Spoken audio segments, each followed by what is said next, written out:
Okay, is everything else good? Okay, this is the Carrie and Pam show, or Pam and Carrie show, and we are doing about 200 Two Voice Live. Ready, begin. Miss Smart, prior to going to bed on June 4, 2002, did you and your dad do anything? We closed all the windows and all the doors. Did you close all the windows and doors?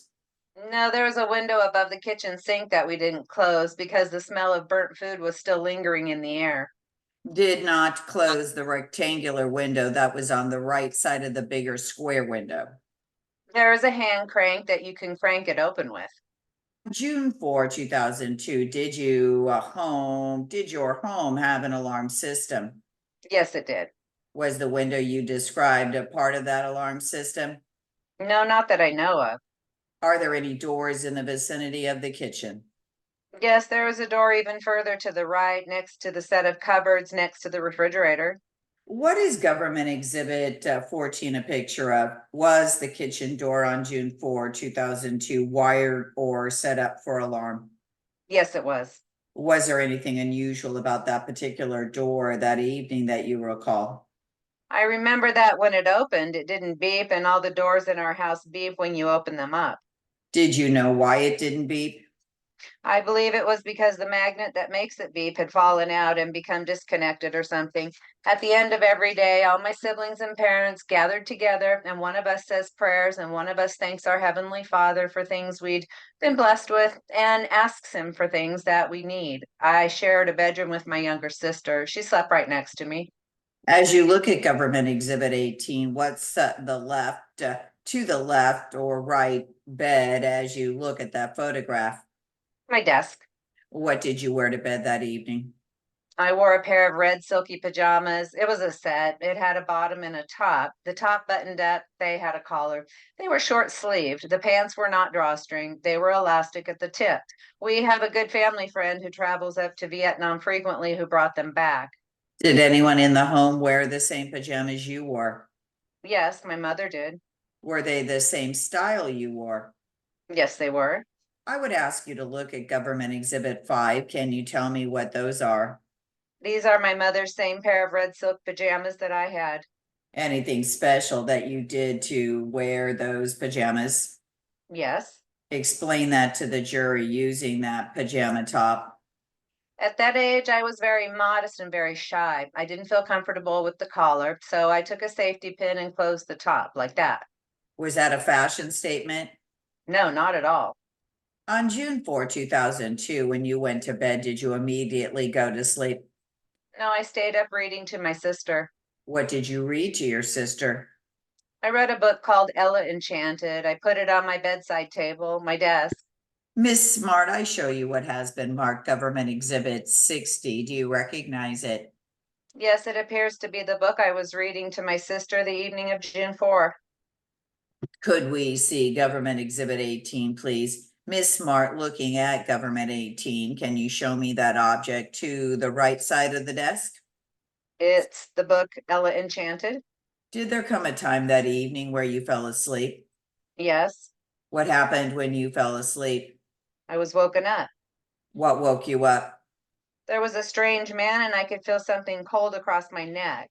What did the voice say? I don't remember exact wording, but I remember him saying, I have a knife to your neck. Don't make a sound. Get out of bed and come with me, or I'll kill you and your family. When you heard those words, did you feel anything on your neck? Yes, I felt something cold and sharp. Could you describe the tone of this man's voice? It was soft, but very serious. Okay, and at that time, did you recognize the voice at all? I did not. When you heard this voice, could you describe what you felt? I remember it was repeated 2 times. The first time was something between being asleep and being awake. I remember hearing it again, and I was immediately wide awake. I don't know that I could really describe what I felt other than I knew how deadly the situation was. I was scared. I was extremely scared. As a result of hearing that voice, what did you do?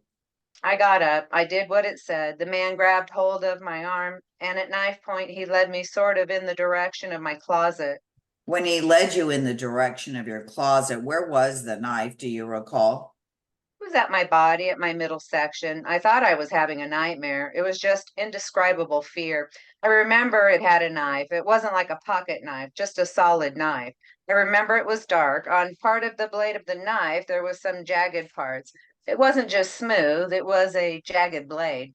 He told me what shoes to wear. They were my tennis running shoes. He was holding on to my arm. He led me out of my closet and out into a hallway. We started straight down the hallway. We went past the stairs, so we had to backtrack a few steps.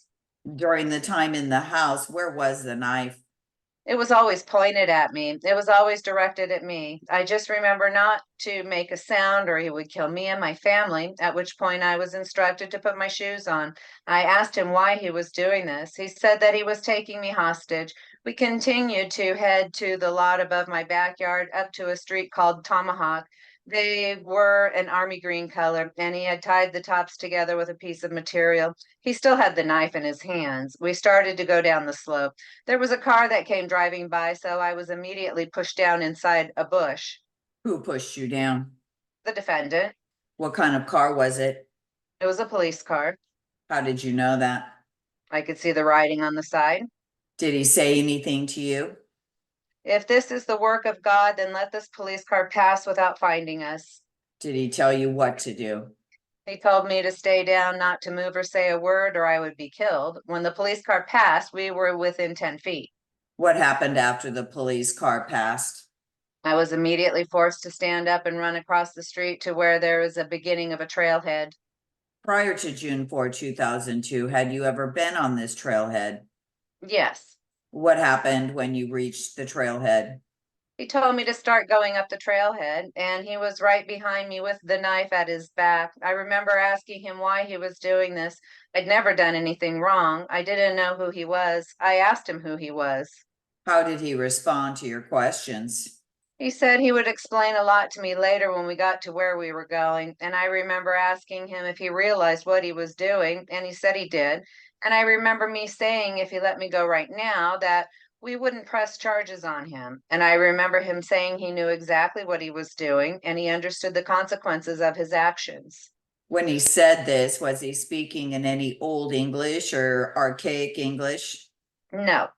Does this trailhead take you up in elevation? Yes. Does there come a time where the trail ended? There came a time when the trail continued, but we didn't continue up the trail. There was a dry stream bed that went straight, veered off, continued to go straight back up into the mountains. Did he make any stops or frequent stops? No. When you got to that stream bed, can you tell us what happened? I was still in front and he told me to go up the stream bed, so I continued up the stream bed. I remember praying and pleading to find a way to escape, but there was a steep slope on either side of the stream bed with what seemed like a wall of scrub oak up the side. We continued up the side and we continued up. And I remember saying to him as well that if he were just going to rape and kill me, that he do it closer to the trailhead so someone could find my remains. He just told me to keep going. I remember we were making more frequent stops where he would stop to urinate or he'd say, we're going to wait until the sun comes up. But that would only last a minute or two before he'd say, no, we have to keep going. We were still at the stream bed, but we'd taken a momentary pause so he could relieve himself. Okay, and government Oh, exhibit. sorry. That's okay. It Go ahead. continued. There was another symbol. Sorry. I had the same Emmanuel come to me and I asked him why he was trying to do this. My parents were only trying to help him. I recognized him to be the man who had worked on our house a little bit, who my parents had work on our house a little bit. Government exhibit 22. Do you recognize who is depicted there? Yes, that is the defendant. On that night or that evening, did he have a beard? Yes, he did. Did he tell you why he was taking you away? He said he was going to hold me for ransom. I said my parents would pay any amount to have me back. I don't remember him saying anything in return. I remember thinking maybe this man just wants a daughter. Did there come a time when the defendant put the knife away? Yes. When was that? When we started to climb up the mountain, it was very steep. After we turned off the trail onto the stream bed, there was no trail. It was very rough terrain, and it felt impossible to turn around without coming face to face with the defendant. It's just very rough terrain. When the defendant put the knife away, did he say anything to you? He told me that I better not try to run because I would be caught, and he threatened me again that I would be killed if I didn't do exactly as he said, and that he had friends that could kill my family, or he would kill my family if I were to escape or do anything outside of his commands. What happened when you reached the top?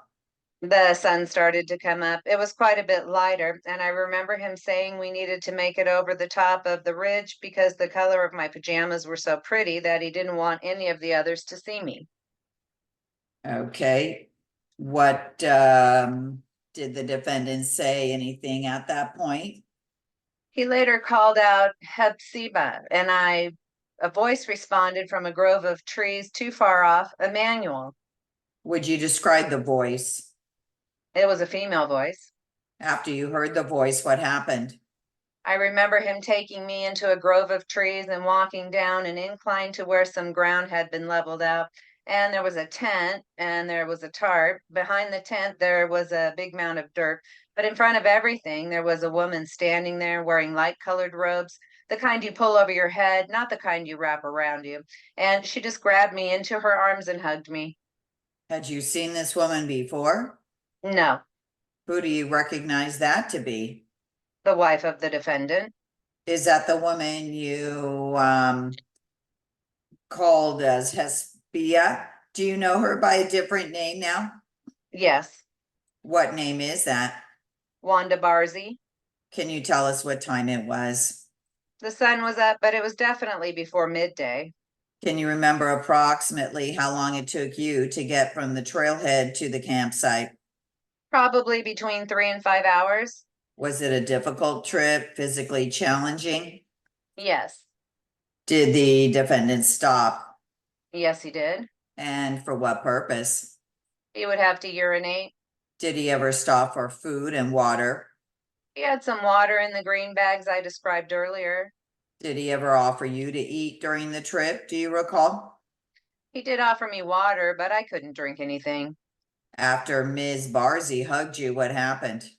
She took me into the tent. There was a tent. It was a tarp that was laid out on the ground, another above it to make a roof, several trunks, the blue Rubbermaid sort of type kitchen things out. A lot of times, a very well stocked sort of camp. Behind the tent was a big mound of dirt. I went into the tent and she had a blue sort of basin, the kind that they give hospitals have. She said she needed to bathe me, that if I didn't take my clothes off, then she would have the defendant come in and rip them off. She handed me a robe like hers to put on, so I put that on. She told me to remove my underwear. And what did you say? I said no. And what did she say? She said if I didn't take them off, she would have the defendant come in and rip them off. What did you do? I took off my underwear. What happened after you took off your underwear? She left the tent. I was on the bucket crying, and then the defendant entered the tent. He was wearing similar robes with a sash that tied down the middle and a hat that was made of the same linen material. And after the defendant entered the tent, I was crying a lot, so I didn't realize what was going on at first. Then I heard him say, he said, by the power of the holy priesthood which I hold, I seal you to me here on this earth, and what I seal on this earth will be sealed in the hereafter, and I take you to be my wife. What did you do when you heard this? I screamed no. What did the defendant say when you screamed? He said if I ever screamed like that again, he would duct tape my mouth. Go He ahead. forced me off the bucket and into the bed they had made, where he proceeded to fight me to the ground and force the robes off, where he raped me. Did you say anything to the defendant to prevent him from doing this? I begged him not to. I did everything I could to stop him. I pleaded with him to not touch me, but it didn't work. Do you recall saying anything to him about how you hadn't started your period? I told him that I was just a little kid, that I hadn't even started my period yet. And he called out to his wife if that made a difference, if that was still okay. And she said it was, and he continued. When you use the word rape, do you mean he forced you to have sexual intercourse with him? Yes. Did you do anything physical to try and prevent him from raping you? Yes. Can you tell the jury what that was? I tried to fight him off me, but a 14-year-old girl versus a grown man doesn't even out so much. I turned on to my stomach because I thought that if I were on my stomach, he wouldn't be able to do anything. But sadly, I was mistaken. And when he raped you, were you on your stomach? Yes. What happened after he raped you? He got up and left the tent and shut the door behind him. He was just sitting out there. I was just inside the tent crying, and I ended up crying myself to sleep. Do you recall waking up that day? Yes. Tell us what happened when you woke up. I had to go to the bathroom, but before I went to the bathroom, I remember waking up and he was there inside of the tent and he had some metal cable that he had in his hands and that he fastened around the ankle. I had promised myself that I was going to escape at the first moment possible. I guess he had planned for that too, and he had planned for what he was going to do. I asked him what he was going to do, and he said, take away the temptation of running away from me. And I said I wasn't, though I had every intention of running away at that moment. And he bolted the cable around my ankle. What did he do to fasten the cable around your ankle? There were small little metal bolt-like things that it was possible for the cable to run in one hole. And there's a hole right next to it where the cable would loop back around and go through the other hole. There were big bolt cutters, big heavy duty metal tools he used to crimp the bolts closed with. Did he do this while you were in the tent? Yes. What happened after he secured your ankle? He went to the bathroom. Can you describe the bathroom? It was so far away as I could reach with the cable attached to my leg, and it was just a few yards away from the tent. When he bolted the cable around your ankle, where was the other end of this cable? It was connected to a lock, and the lock not only had the cable that was directly connected to me, strung between another cable that was bolted between two trees, and I was able to move the length of the two trees and the length that the cable was to my ankle. It was a bolt lock. During the time you were tethered between those trees, was a key visible to you? Yes. Okay, Miss Smart, let's go back then to when the defendant is tethering you. When did you tell him you need to use the bathroom? While he was tethering me. Did he allow you to use the bathroom before or after you were tethered between those trees? After, While he was tethering you, what, if anything, did you say to him? I said I wouldn't run away. What did he say? He said he knew. He was just putting temptation out of my reach. After you were tethered, what did you do? I went to the bathroom. Can you describe anything you noticed when you went to the bathroom? I noticed I was bleeding. Can you describe this bathroom area or where the bucket was located? Did the cabling system allow you to reach any further than the latrine of the bucket? No. After you used the bucket, what happened next? I went back down to the tarp area that was just outside of the tent and I sat down and was crying. At this point, did the defendant say anything to you? He said that I was very lucky and that I was being saved from the world, that I had been called by God. Called by God? Did he explain to you how you were called by God? I was called by God to be his wife. At that point, did he tell you who he was?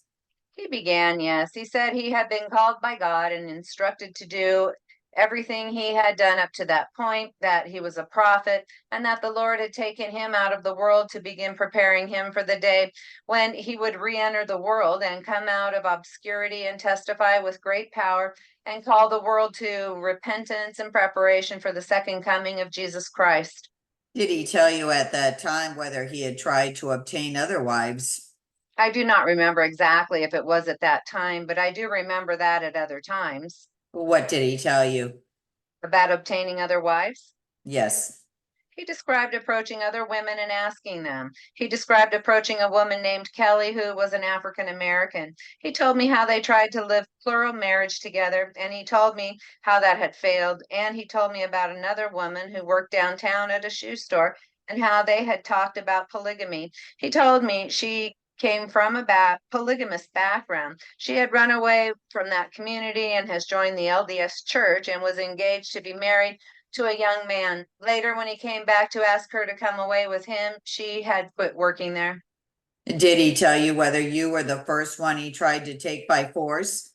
No, he described another occasion when he was trying to take another young girl who rode the bus and he was following her to take her, but she was able to jump off and switch buses before he could jump off and follow her. Then he told me to go to bed. I still had the cable connected to me. That was always there. It was long enough that I could go inside with my head by the door and lie down with the cable alongside me and his wife on the other side. Did he do anything before you went to bed that evening? He prayed How long did he pray? about 45 minutes Where were your heads pointed, in what direction? towards the door And where were you in relation to the defendant? on his left. With Wanda on the other side. Yes. On that night, did the defendant rape you? No, he just ran his hands all over my body. Can you describe what the defendant did the next day? He said he and his wife were going to demonstrate how to have sexual intercourse in front of me and that I needed to watch and needed to learn. And what else? He said we needed to go through the day naked and be like Adam and Eve, so I was stripped of my clothing. Wanda took off hers as well. I was forced to go into the tent and watch them have sexual intercourse. What happened after they had sexual intercourse? He proceeded to rape me. And you were still tethered to that tree. Yes. You explained to me before the break, you said that first morning you were in the tent alone and that you decided you were going to run away before you were tethered. Is that correct? Yes. Could you explain what you were thinking when you made that decision?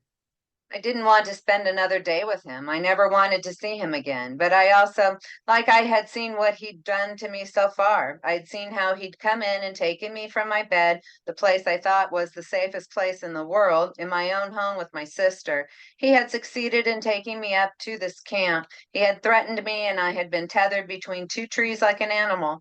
And at that point, I felt I could just, like, it didn't matter. I felt because of what he had done to me that I was marked, that I was not clean, that I wasn't pure, that I wasn't worth the same, that my personal worth, my self values had just dropped. I felt like I was nothing. I didn't feel like another person would love me again. So at that point, I thought, yeah, I could take the risk of being killed and trying to escape. Did there come a time, Ms. Smart, shortly after you fought this, that your thinking had changed? Yes. Could you tell me that to the jury? After the shock, a little bit of what had happened, I started thinking about my family, about my parents, and what my life had been before. And I thought no matter what happened to me, my parents would always love me. And I thought that couldn't change and that I still was a person of worth. And I felt like prostitutes in this life had a better life in that moment and that I at least deserved that. So I decided I would live. I would survive whatever it took. I would do whatever he told me to do. I would keep my life and my family's life intact, and I did that until the very end. Were you concerned about your family's safety at that point? Yes, How would you have felt if you had done anything to cause harm to them? I would have felt like it was my fault. I would have felt terrible. I would have felt like I had a burden the size of a mountain to carry around with me the rest of my life. Part of this strategy to live, did that include mimicking their beliefs? It included anything to take away as much danger, as much threat as I could. Part smart. Approximately how long were you tethered to those trees? Month and a half, somewhere around there. That month and a half, were you ever untethered from the trees? Yes. How were you untethered? The key that was around his neck, he would unlock the lock, but I would have to either carry or drag the cable that was bolted onto my leg. So during the 6-week period, that never came off your leg. No, When you walked around, when you were untethered from the two trees, but with the cable still attached to your ankle, how would you carry the cable? in my mind, While you were tethered to those two trees, did the defendant rape you? yes, During that period when you were tethered to the trees, how often did that occur? daily, if not more. Rapes occur only while you were in the tent or in other areas of the camp? Both in and outside the tent. Where was Wanda when these occurred? She was there, she was around. During the periods when you were tethered, did the defendant make any threats to you? Yes, How often? quite frequently in the beginning. It was a few times a day. The less I fought back, the less the threats came. What was the nature of these threats? That I would be killed, or my family would be killed, or anybody who tried to help me would be killed. Would Wanda ever threaten you? She wouldn't threaten me directly, but she would back him up. She would say, he's serious. He's not joking. During the time you were tethered, did you become aware that people were searching for you? Yes, I did. Would you explain that? I remember one day sitting on the buckets with the defendant and his wife, and I remember hearing my name being called, and I remember him immediately becoming very, very tense. And I remember him telling me if I cried out, he would duct tape my mouth shut, and anybody who came into the camp would be killed. When he made those threats to you, was he holding anything in his hands? I don't believe so. What did he do when you heard the voices calling your name other than threaten you? He just was absolutely silent, like there was no moving or talking. There was just silence. Did they ever force you to drink alcohol? Every time he went down to Salt Lake City, he would return with alcohol. It got to the point where he was going down to Salt Lake 3, 4 times a week. What type of alcohol would he bring back up? Every kind: wine, champagne, rum, vodka, gin, scotch, whiskey, a lot. On this occasion, when he would force you to drink gin, would he bless the gin before he would drink it? No, When he forced you to drink vodka before he would force you to drink vodka, would he bless it? no, I apologize. I don't recall the others. Do you recall him blessing these types of alcohol before he forced you to drink them? no, When he forced you to drink wine, would he bless it? no, During the time you were tethered, let's focus on that. Would he force you to smoke cigarettes? yes, Do you remember that? yes. Could you describe that? He pulled out tobacco and papers. He said that in order to rise above all things, I needed to sink below all things first, and that included smoking. And he proceeded to roll a cigarette, light it, and hand it to me. And did you smoke it? Well, I don't know. Yeah, I don't know much about actually, if I actually inhaled though. Was that the first time you inhaled a cigarette? Yes, Had you been around people that smoked before? no, Did you smoke after that time? yes, Turn your attention to July 4, 2002. Do you recall that day? yes. What do you recall about that day? It was July 4th. It was a holiday. I was able to be untethered for a little bit to go to the top of the mountain and watch the fireworks from the top of the mountain. Did the defendant give you any instruction about letting you go to the top of the mountain? Of course. What were they? Told me not to run away or I would be killed. Told me my family would be killed as well. What did you do when you got to the top of the mountain? We watched the fireworks. They had a ball at the camp, so we tossed the ball back and forth. Wanda was there at this point. Yes, Did there come a time when you left the top of the mountain? yes. Where did you go? Back to the camp. We sat around the campfire. Was there a discussion at that time? Yes. What was the discussion about? He said the time had come. Well, first of all, he looked at his wife and he said, I think the time has come. And she started shaking her head and said, no, not this. And I sat there and thought, what could possibly be worse than what I'd actually experienced? I had no idea that there are worse things. And he proceeded to say that the time had come for oral sex to take place. Did he say that? He said it to his wife. What happened after he said that? He said that we were going to go down into the tent and that they were going to perform that on each other. And then tomorrow the same thing would be expected of me. Did there come a time that evening when the defendant and Wanda went into the tent? Yes, And where were you? I was still by the fire. And what happened, if anything, when they came out of the tent? They were cleaning up and told me to go to bed. Defendant raped you that evening? Yes. Miss Mart, can you tell us what occurred the following day, July 5? He went down to Salt Lake and came back in the afternoon. He had alcohol with him, hard liquor, and he said that I should drink some. And if I drank some, Why did he tell you that you should drink some? Well, for him, probably because, Did he tell you why you should drink on that occasion? yes, What did he tell you? that afterward I would have to perform oral sex on him.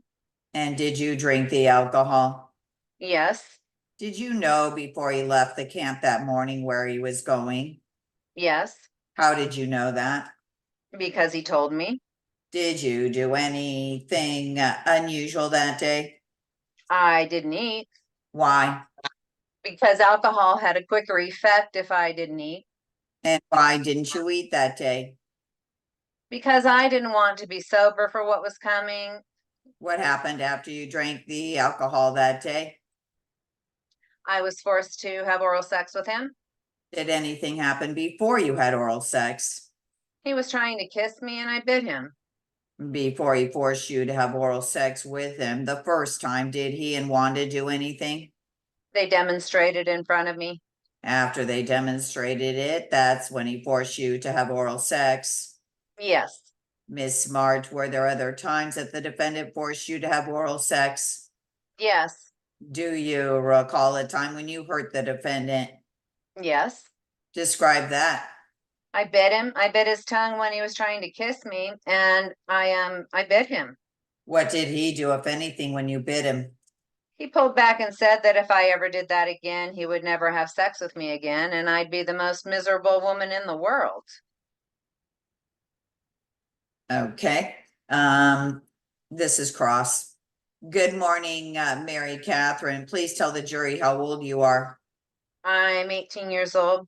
Have you graduated from high school? Yes, I have graduated. January 2010. I am attending BYU. Is this your first semester? Yes. Are you missing class today? Yes, I am. What do you study? I have an anthropology class. I'm a special ed major. Lois Smart is my mother. And who is Elizabeth Smart? She is my sister. I want to talk to you about June 2002. How old were you? I was 9 years old. July 8 was my 10th birthday. I was into hanging out with my sister. I was big into drawing and using watercolors. We heard Elizabeth played the harp. I also played the harp too, Did you ever practice together? sometimes.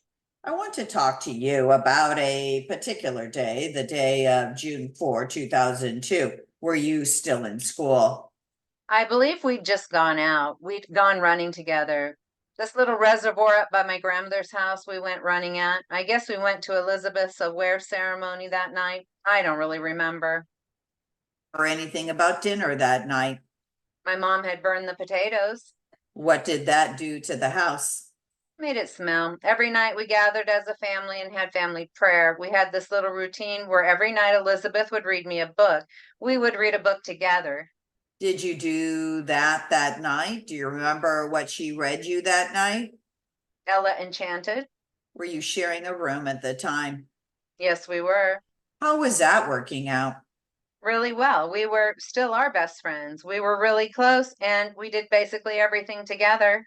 Your side of the room was the right side, left side was Elizabeth's. Do you recognize this? That's another angle of my room. Is this how your room looked in June 2002?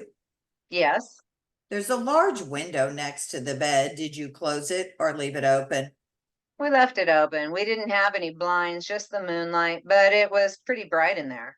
If you left it open, could you see things? Yes, What did you see? you could see objects, not any detail, but you could certainly tell. Large shelf with a lot of dolls. Whose shelf was that? That was Elizabeth's side of the room. The dolls were on Elizabeth's side of the room. Mary Catherine, do you recognize this? Bed, edge of the desk, and into the hallway. There's a doorway into my bathroom and closet. Is this the bathroom and closet you were just talking about? Yes, And you could access this through a little hallway, your bedroom door. yes. And as you and Elizabeth went to bed, she was reading you a book. Did you fall asleep? Yes, I did. I don't know if I imagined this, but I feel like I'd been nudged a little bit and I thought it was Elizabeth and I thought, whatever. And I went back to sleep. I woke up to Elizabeth getting out of bed and there was a guy in the room. Was it somebody who should have been in the room? No, it wasn't. Did you recognize the man? No, they went into the bathroom and talked a little bit and then they left. Were you able to see much about this man who was in your room? He was wearing really light clothing. Were you able to see if he was holding anything? Yes, What was he holding? a knife. Was he close to Elizabeth? Yes. How close? Well, like holding her arm close. She asked what he was going to do with her. He said, take her as a hostage or hitchhike or something. I was faking, pretending to be asleep because if I thought I got up, he would take me too. Were you afraid? I was very afraid. I stayed in bed. I was scared. I couldn't do anything. I was just shocked, petrified. I didn't know what to do. Someone had just come into my bedroom and taken my sister. I was just thinking, I've got to go into my parents'. I thought it was a couple of hours. I tried to get up, went to the doorway. I saw two people in white and I ran back into my bedroom. I didn't know what it was. I was even more terrified. How long did you stay there? I don't even know. I finally got up, had this baby blanket I'd had forever. I sleep with it every night. I took it with me and I booked it into my parents' room. I tried to wake up Dad first. He didn't wake up. I went to Mom's side. Dad got up. Mom went downstairs. I followed her. I didn't want to be alone. Did anything happen when your mother turned on the lights? She saw the cut screen in our bedroom. She cried out. Did you know the man? Not at the time, just the name Emmanuel popped into my head. I had first seen him when Mom took us to school shopping. I just remember them taking a little bit, not very much. He was very clean shaven. He was just wearing normal clothing. He just seemed like an ordinary guy. I never talked with him directly while he worked at the house. My little brother was friendly and made friends with all the workers. I remember once being outside with Emmanuel. My little brother asked his name, what it meant. He said that it meant Jesus Christ, things to do with God. He talked normally and didn't talk about religion at all. Who was the first person you told that it was Emmanuel? Dad, when he came into the room, I told him. Okay. Oh my God. That's the section I thought it was. There's a section I have that goes like basically on and on with her until basically she was rescued. Yeah, I think I heard enough for one day. I'm sure you, I mean, that was a Yeah, I little, don't know what happened to that portion. I had to reprint this. I was looking for my hard copy that I know I have. I don't know if I took it back to campus or what I did with it, but yeah. Yeah, well, thank you very much, Pam, and you know, sure. unfortunately, Thank you these so are much. things That was- that, That was interesting. I loved it. yeah, I mean, it was definitely interesting. I had no idea. I mean, I know the story, but you know, not all the gory details. Wow. Exactly. I Mm. mean, that wasn't interesting. I meant like the both of you doing it was. Oh. Yeah, well, it's good, you know, when you do the 2 voice and the 4 voice and it's live or even recorded, it just sounds faster. It just does. And so you know, that's I think something you that have to the kind of get switching used. back and forth between the square, I think it does delay it just a Well, hair. right, but also too, Yeah. people say, you know, when we do the light board, I'm doing it all by myself, and so I'm breathing and taking a few breaths. But when it's live people, I've already had time to take my breath, and then she has Yeah. time. So that you know, that keeps us at a pretty steady pace, also. So, but I'm Yeah, I glad you got tend to to at run a little least, on the faster side. yeah. And I'm glad you got to experience it, at least see it, you know, so it's not some mystery thing that happens. This is what it happens. So, And you hear different voices, a different cadence. yeah, because you don't hear Pam often. So that part's good. It's always good to, Yeah, you know, not I get think I used to read the with same you one voices. time we did some 2 voice. Gosh, probably over a year ago though. It It's probably been a was a while. year ago. Yeah. Hey, All I'm right, up well, early, so